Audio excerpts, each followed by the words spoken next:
Hi, my friends, it's David Ault, and I'm honored that you would take the time once again to join me for the gathering. I want to talk about suffering, and the way in which we receive such messages obviously is contingent upon where we are in our own personal experience with suffering. Been with a lot of people this week, interfacing with them in various stages of their suffering, and it's a fascinating process, and I invite you to take whatever works for you with this, or if you're just not wanting to receive it or resonate with it in any way, thank you, come back again. And if you want to stick around and hear what I have to say, let's see if we can do this in a way that is beneficial. So suffering is a mainstay. It is a part of the system, the ecosystem, the ecology of being human.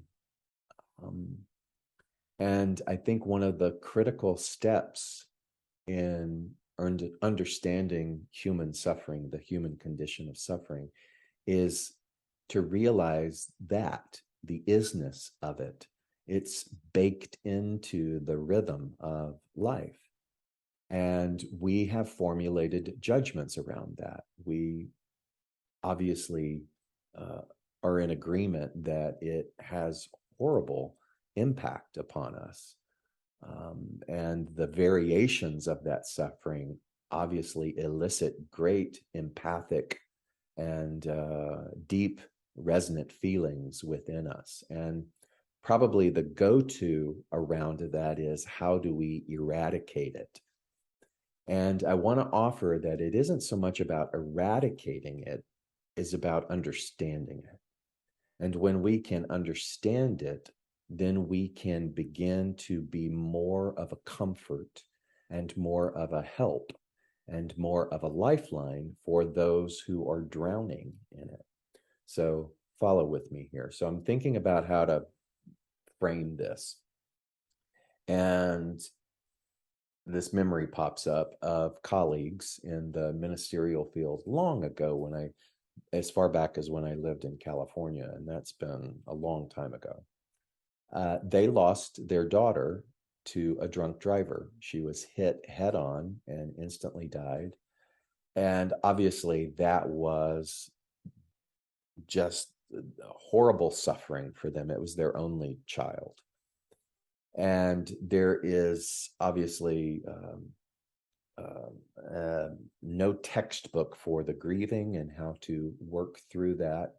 What I can tell you is that I met them years after this had happened, and what they did from that circumstance was they founded a nonprofit, and they created a store in Southern California, and all of the proceeds of this store went to fund this nonprofit to help families who are going through similar circumstances. And so you can think of sort of Mothers Against Drunk Driving organizations, things that are trying to bring tangible relief and comfort to many people who are going through similar circumstances.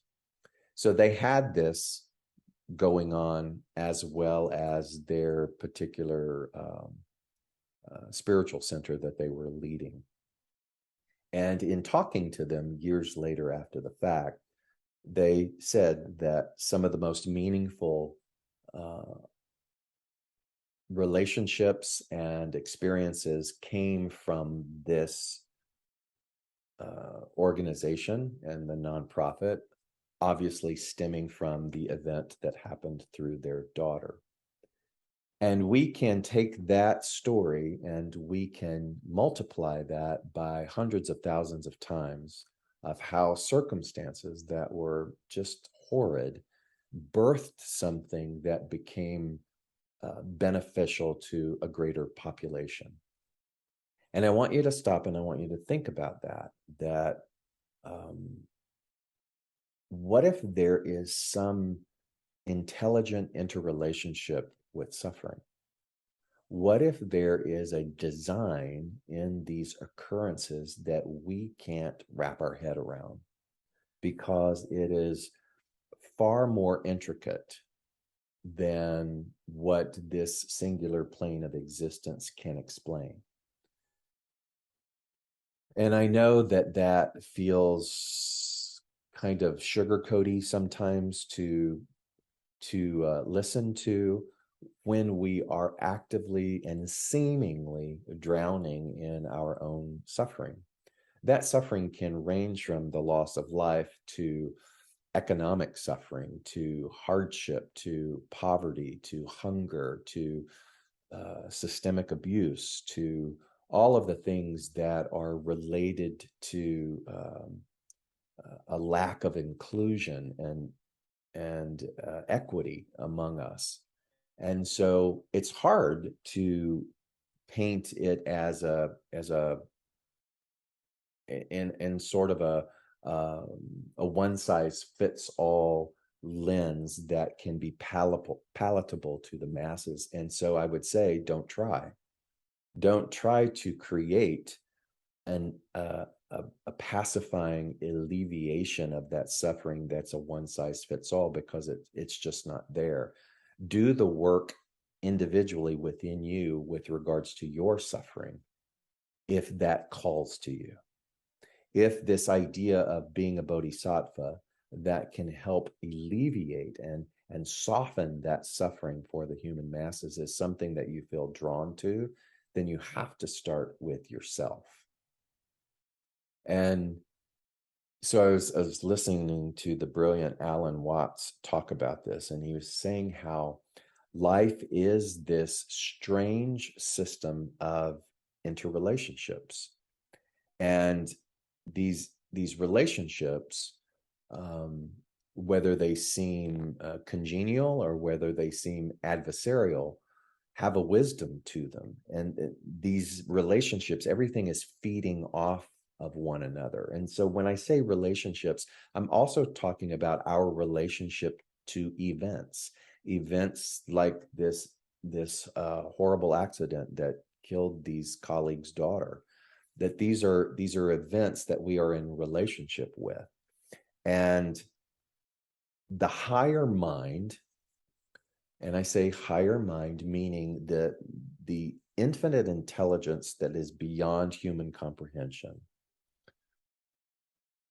is a part of these relationships, this system, this ecosystem of these interrelationships. And so what we are asked to begin to ready ourselves for, if we're willing, is to see all of that in terms that he called like the friendly enemy or the necessary adversary.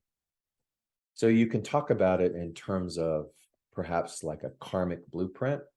You can consider it in terms of a divine design that is a part of the individual's hero's journey. You can look at it as the individual's soul's purpose. So I'll stop here and I'll say, so let's go back to the story. What if, again, a big what if the agreement, the soul agreement between these two parents and their daughter was the culmination of this event that would birth this organization, which would send out ripples that would affect greater people in a way that none of that would have happened if that agreement had not been made. I know it's hard to consume sometimes when we are in it. But when we have some breathability and we can step back, hindsight is 2020, look at your own history of suffering, history of not getting what you want, history of pain, and see if there is a way that you can reflect back and go, oh my gosh, I see that because that happened, something was birthed within me. You could call it a resilience. You could call it expanded wisdom. All of those things were birthed within me that possibly would not have if that event had not happened. That's what we're talking about. And this is not the thing that you throw at someone who's in the midst of the suffering. This is what you hold in mind and hold within you as you comfort someone, as you feed someone, as you as you cleanse the wound of someone, you do this not necessarily for them, but for yourself in order to bring an energy of hopefulness, a tenderness, an understanding that can bring an energy of solution to the situation rather than despair meeting despair. And so this idea of the friendly enemy is that what if the suffering then is there for a reason? What if the situation is a part of a divine design?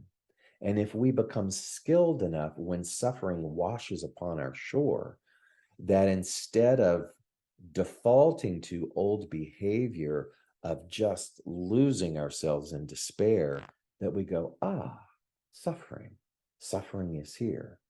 So we have conflicts going on. So Alan Watts says we have conflicts going on all the time. He says within our own bodies, we have microorganisms that are eating each other up.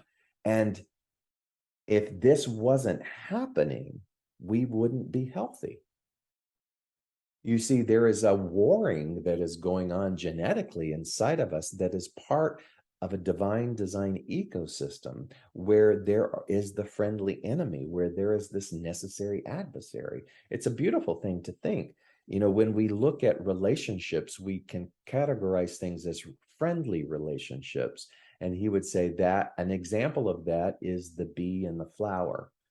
The bee is getting its nourishment from the pollen, and the flower is benefiting from being pollinated. That's a friendly relationship.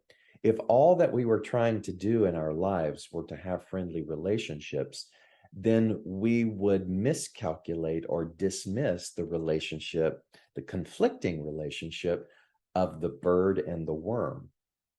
And yet, there is an intelligent design in the conflicting relationship of the bird and the worm. Is it possible then that there is a divine design in the conflicting relationship between ourselves and suffering, between humanity and suffering?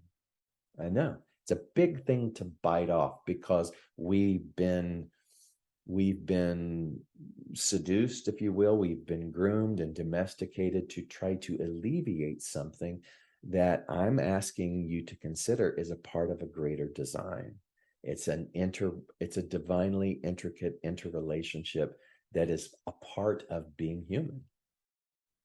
And so wisdom, then, spiritual wisdom, spiritual mastery is not so much in trying to run away from or craft a life that keeps suffering at bay, but it's creating what we used to understand and know to be alchemy. Alchemy in terms of suffering. So alchemy, a medieval science, it was supposed to transform matter. So basically you have base metals, and alchemy in these medieval times, a precursor to chemistry, was to take base metals and find a way to turn them to gold. When you think of spiritual alchemy and you think about consciousness, what we're doing is we're turning a base thought, a base framework about suffering, and we're transforming it into something that is golden, where we look at it and we go, what's the point then of this? What is the point of cultivating a consciousness that looks at something like suffering and considers that there is a divinity to it? And therefore, when we enter into the arena of it, we have a different toolbox to work with. I think that that is essential. I think the people who do the great work in the world are those who do not suffocate in the atmospheric chamber of suffering. They are the ones who have made these considerations, and they enter into the arena of suffering anyway, realizing that even in its appearance, that there is a greater truth. And so what we do is, it's like those of us who want to answer the call to be this spiritual alchemist, that we then enter into these variable arenas of suffering with solution, with comfort, with hope, not in a way that denounces the suffering, but in a way that infuses tangible relief for individuals, whether that's through philosophy, whether that's through the basics of food, whether that is through crafting systems and nonprofits like these parents did that offer support, whether it is clothing people, whether it is taking care of animals of these, I mean, whatever, I mean, they're wide-ranging possibility of being a spiritual alchemist in the face of suffering is endless. And I believe that that's what we're here to do. I believe that that is the mighty call. And here's the thing, just because we are aware of this mighty call does not mean that we don't become suffocated by our own set of events that promote our own relationship to suffering, you see. And so we're all interfacing, we're all experiencing these different relationships. I love this idea of friendly relationships and conflicting relationships. But the biggest takeaway that I want you to see, and what my goal is when I work with people who are suffering, is not to tell them to stop suffering, but to get them to consider looking at the suffering in a different light, looking at the conflicting relationship of suffering and saying, what is this? How is this possibly here for me? Just like the bird and the worm, how might this be setting the stage for a greater expression of my purpose? How can I look at this individual that is the instigator of so much of my grief and see them in a different light, see them as a gatekeeper, see them as a portal into decision making that I may not have made if this had not happened? So what that is, it's not about bypassing the suffering. It's about realizing that with alchemy, what I'm choosing to do is transforming matter, transforming the energy of the density of the thing itself into something beyond what it appears to be. Might want to listen to this maybe more than once, but how do you begin? How do you begin your journey of spiritual alchemy? I think you have to look at first and foremost what you're surrounded by. We in social media, there's this new term called algorithm, and the algorithm is based upon your participation, the things that you click like on, the things that you gravitate to. And if you think about a spiritual algorithm in relationship to alchemy, the algorithm is bringing up in front of us, our daily lives is bringing up an algorithm of what we are most focused on and what we talk about the most and who we interface with and the congenial groups of agreement that we have fostered who are supporting whatever it is that we're focused on. And if what we're focused on is something oppressive, then the algorithm is going to continue to bring us oppressive things. So we have to become conscious of that. We have to look at what we continually are talking about. We have to look at who we have surrounded ourselves with. We have to look at where we're getting sort of the titillation of the expansion of algorithms. So, for example, if I have a social media platform and all that I do is rage on my platform, I'm going to attract people who rage and who are empathetic of my rage. And that's only going to be attractive for so long because it's not going to move the needle into uplifting the suffering. It's just going to keep repeating the same old, same old. If I'm really dedicated to spiritual alchemy, then I'm going to have to become mindful of the algorithm of what it is that I'm surrounding myself with energetically. Do I want to keep talking about the problem, or do I want to now take a deep breath and continue to surrender to a solution that hasn't quite formulated yet? You know, it's in the ethereal, but it's there, and it's a part of the alchemy. It's a part of the transformation of that matter. Do I want that?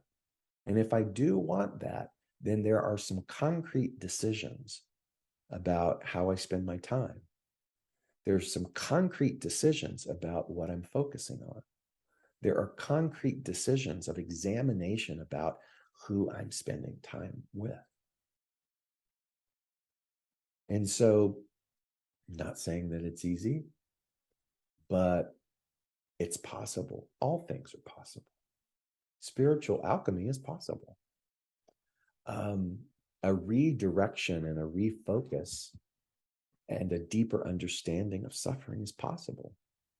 Personally, myself, I've become reacquainted with suffering in a way that exposed suffering that had been long stuffed and hidden and darkened, unopened, perhaps even locked corridors within my own being.